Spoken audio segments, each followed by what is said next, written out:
Hello there, welcome back to my channel. My name is JaerTheBear, and I think Centurion's rework so far totally sucks. Let's talk about it. So, testing grounds are out, Centurion's experimental rework is in our hands and playable, and Centurion is finally a character that has the ability to do damage and mix up his opponents. This is what everyone wanted, right?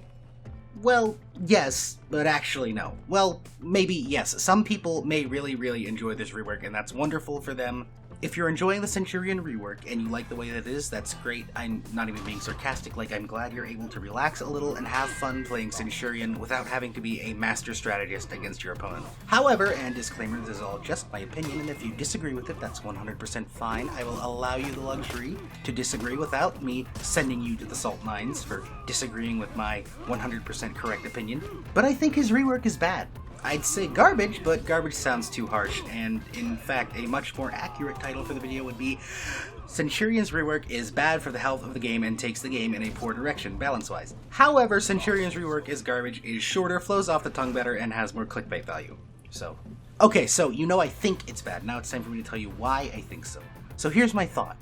Centurion's rework has caused him to fall into the same category of a now many and growing list of characters who are, in essence and nearly in practice, a total guessing game to play against, and guessing wrong results in unavoidable and quite substantial damage. I know you know what I'm talking about. Most new or newly reworked heroes have this property. Is Black Prior going to follow up that light with a Tenebrous Rising? Or is he going to do an undodgeable heavy? Is Warden going to let the shoulder mesh fly after fully charging it? Or is he going to surge forward half its distance and then cancel it, because that makes sense? Is Jormungandr going to cancel his heavy finisher into a command grab for the 7th time in a row? Or how about this one? I wonder what of the 18 different fucking options Raider has from a neutral heavy that does far too much damage with far too little risk he's going to pick this time. And yes, before anyone says it, these things are reactable, but they only become reactable with a very large amount of constant and dedicated practice reacting specifically to that one situation, which is unreasonable to think that your casual, average player will put in that much practice learning to react against that specific situation. If they did that for all of the situations, the game would only become practicing to react against specific guessing game situations. It's unreasonable to think your average player should have to do that to play the game and enjoy it. Maybe that all was a little bit ranty, but I'm sure you get the point. And those are just simple examples to a much bigger problem. We've all run into those frustrating games where it feels like, it's just a guessing game. It's like pulling the lever on a slot machine, and if you don't get the lucky 7s, you take a whole bunch of damage, and I feel like this rework puts Centurion in the exact same category. Is he going to commit to a level 1 jab or release it? Is he going to feint it immediately and guard break me? Or maybe he's going to fully charge it so that if I dodge too early, also known as dodging on reaction to seeing unblockable orange flames, I'll take 45 damage that I can do nothing about. You may be thinking that the situation described above isn't that bad, but I beg to differ. I think that if the rework is released as is, and it probably won't, they might make a few more tweaks and changes that they had in mind before the rework was sent to the testing grounds, or they might not, though they'll almost definitely take into account player feedback from the testing grounds and the survey they released for it, but I digress. If the rework is released as is, or very similar to as is, people will quickly tire of Centurion, and he will again be a character that causes much contention in the community because he's recently been reworked, but his rework makes him horrible to play against. Not to mention, I think the rework has completely removed the Centurion's feel as a character. A fully charged heavy still pins his opponent, but that pin grants nothing. It's just a very cool looking animation now. It's a unique mechanic, or what was a unique mechanic that now has no use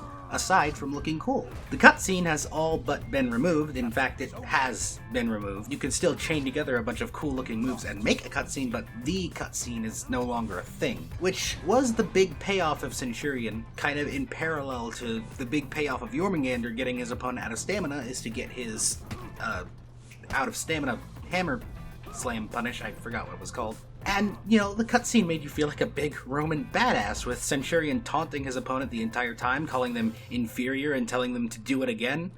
Now, I'm kind of making a case for the cutscene here, but I'd like to reiterate, it was not fun to have the cutscene done to you, and you to lose a exorbitant amount of HP. It was certainly fun to do to others, but to have it done to you, not so much. I think the cutscene existed so long in the way that it did because Centurion was such an unviable hero that people accepted the cutscene as a necessary evil because it's pretty much the only thing he had that made him threatening. I personally did not mind the cutscene that much. it was never really a danger that I perceived because I would just not fight Centurion near walls or wall-splatable objects. However, that's not always possible, and I suspect I may be in the minority in saying that I did not mind the cutscene. I totally understand why it is being removed or changed. Then again, maybe I'm totally wrong and everyone loved the cutscene. Maybe tell me in the comments down below, do you like the cutscene? Would you rather keep it, or do you think it needs to be removed? I don't know, I can see both sides. His pommel strikes from guard break also no longer deal damage with the Haymaker feat, and his opponents can now regen stamina while being hit by them. Though I assume the regen stamina part is just a bug, at least I hope it's a bug. That would kind of defeat the entire purpose of the pommel strikes if it wasn't a bug. They removed the heavy from his parry counter, which was another very cool thing about him, getting a parry leading to a knee to the face, leading to a heavy, and then an execution if the target's HP was low. His kick is still very slow. They also made his heavy finisher from a throw and his kick from a throw launch 200 milliseconds later, which I found to be a little odd. I'm not quite sure why they did that, though there, totally could be a reason that I'm just not picking up on. Though thankfully, it is still entirely possible to get a charged heavy finisher from a wall splat, so there is probably a reason I'm not picking up on as to why it's slower, though I'm not sure why they made the kick slower. Now, there are good parts of the rework that I don't want to leave out. They made his light attacks faster and they deal more damage, and you can now feint his zone attack, thank goodness. His heavy finishers can now be hard feinted and soft feinted into guard break, which is great because that means that throwing a heavy finisher is no longer a free parry for your opponent. And Eagle's Talon now does 45 damage, which I do not think was necessary, but I actually don't think it's game breaking either. However, the good parts of this rework, in my opinion, do not outweigh the bad, and I feel like the changes they have made to Centurion has ruined his flow and compromised the unique synergy within his moveset. For a guessing game which feels unfun and just feels cheesy. It doesn't feel as satisfying to land a jab anymore, at least to me, because the entire jab mechanic is now a guessing game. And it was less that I played skillfully enough to keep my opponent on their toes and make them second guess their decision to dodge the jab, and more, the jab is literally a guessing game and the opponent guessed wrong. Overall, this is entirely my opinion. There may be people who love the Centurion changes and are having loads of fun with him, and that's great, you deserve it, go out there and have fun. However, my worry is that the developers are falling into a pattern of development for heroes that seems almost formulaic and uninspired. And they're falling into it because it works, in the sense that the characters that are reworked or are released in this way are more powerful, but they're powerful for the wrong reasons. The last 3 characters released, and now the Centurion rework included, all have the main form of damage being resultant from some sort of bash, like in the case of Black Prior or Jormungandr, though in an odd, untraditional way for Jormungandr. They do the bashes, they get you out of stamina, you fall to the ground, they do the hammer punish, or some form of guessing game, like the newly reworked Centurion, Raider, again Black Prior, or to a lesser extent, Hitokiri. For Honor is a fighting game, and fighting games should revolve around skillful play and correct executions of combos and techniques, not guessing games and almost unreactable bash attacks to the majority of the player base that both guarantee damage and are extremely safe. Again, Black Prior is a good example here, but there are also other offenders. Sorry, Black Prior, I still love you. Overall, I think part of Centurion's rework has been handled well, and the other part removes the unique identity he had as a character, which characters being and playing and feeling unique is becoming more and more rare in For Honor, which is, in my opinion, not so good. The Gladiator and Warlord changes are pretty good though, I think they did well with them.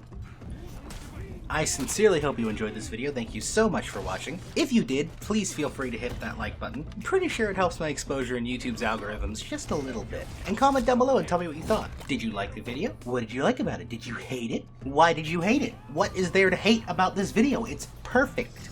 Okay, but seriously, if you didn't like the video, please feel free to leave a dislike and tell me why you didn't like it in the comment section down below. I'm always open to constructive criticism. It helps make my videos better and helps me perform better as a content creator. If you really enjoyed the video, it would mean so much to me if you would consider hitting that subscribe button. And with all that being said, thank you so much for watching, and I will see you next time.